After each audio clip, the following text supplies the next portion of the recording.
Gerald, thanks for being here.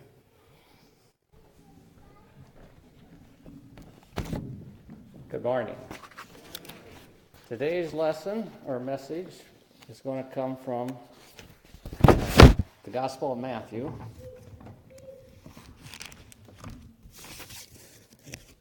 Chapter 9, verses 35 through 37. Jesus went through all the towns and villages, teaching in their synagogues, proclaiming the good news of the kingdom, and healing every disease and sickness. When he saw the crowds, he had compassion on them, because they were harassed and helpless, like sheep without a shepherd. Then he said to his disciples, "The harvest is plentiful, but the workers are few. Ask the Lord of the harvest, therefore, to send out workers into this harvest field."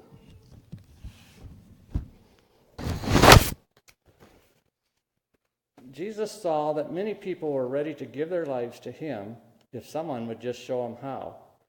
We are the workers, and we have seemingly impossible tasks. But work is also a blessing.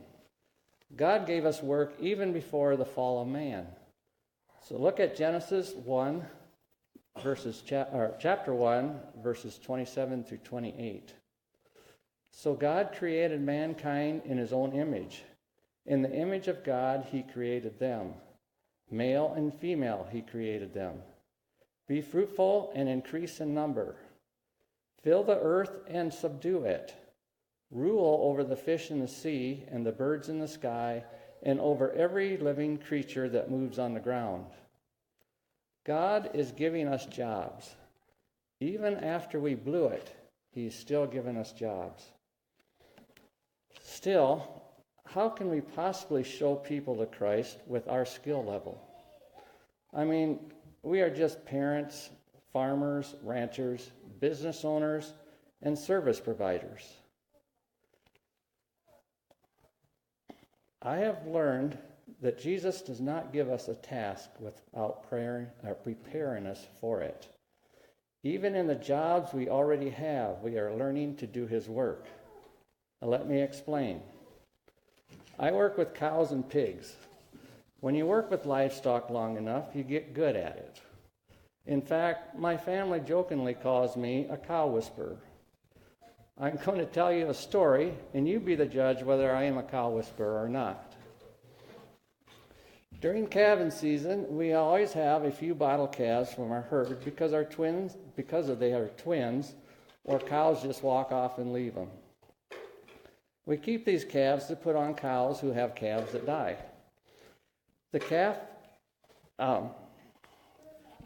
has a smell like their own cow, or the calf has a smell like the cow's calf, or the cow won't take it. So to get the calf to smell like that, we have to skin the dead calf and tie the skin on the transplant calf. I love this part because the cow always thinks you just raised her baby from the dead, and she is very happy. This particular day, a cow's calf died, and I wanted to keep the cow, so I was going to transplant one of my bottle calves on it. Well, things didn't go as planned. I put the dead calf on the sled and led the cow to lead the cow into the barn, but the cow wouldn't follow it. So, plan B. I skinned the dead calf and put the hide on the live bottle calf. Since the calf had been bottle fed for a while, it would follow me wherever I'd go. So I walked out into the pasture with this calf following me so close it was stepping on the back of my boots. We were a curious sight to my cow herd because calves are not supposed to follow human beings. When I finally got to the cow, she was curious enough to come and smell the calf. She loved it. But then things went from bad to worse. This calf was used to humans feeding it, not cows. When the cow came to the calf jogged away. The cow followed. When the calf looked back and saw this big black thing following her, it ran a little faster. So the cow ran faster too. Both cow and calf were running at a full-out sprint when they disappeared over the hill. Now what? When I finally caught up with them, they were both in the barn, and all I had to do was shut the gate. Yeah, cow whisperer. Ranching takes a lot of patience, and you learn to stay calm and see what happens. Back a few years ago at an ad council, we got the news that the Awana Club in town was praying for helpers. They had a lot of kids, but the workers were few.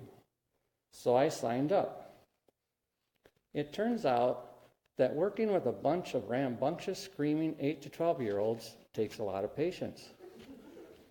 At Awana, we eat supper, play games, listen to Bible stories, and break up into smaller groups to memorize Bible verses and learn what those verses mean.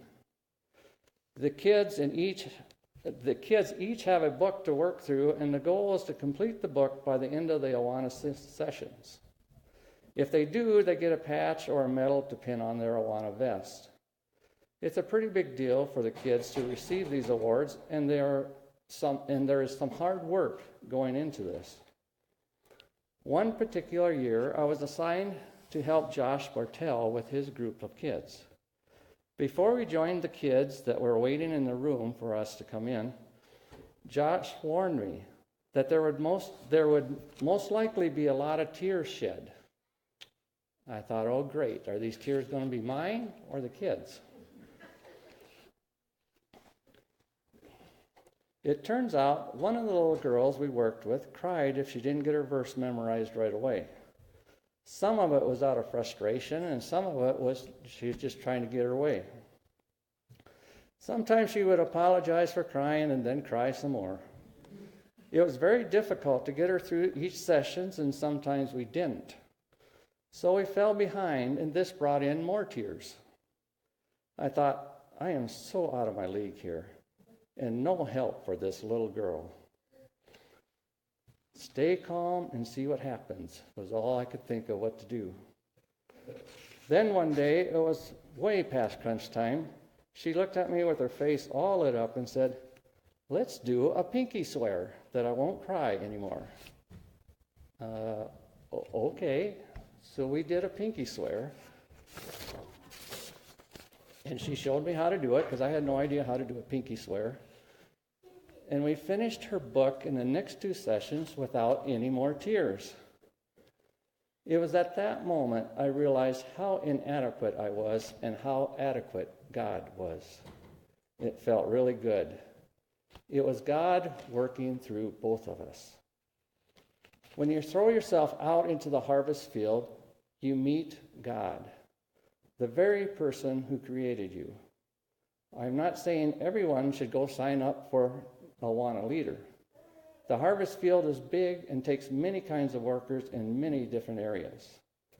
When you get in over your head, stay calm and see what happens, because God's plan for you is beyond your wildest dreams. Amen.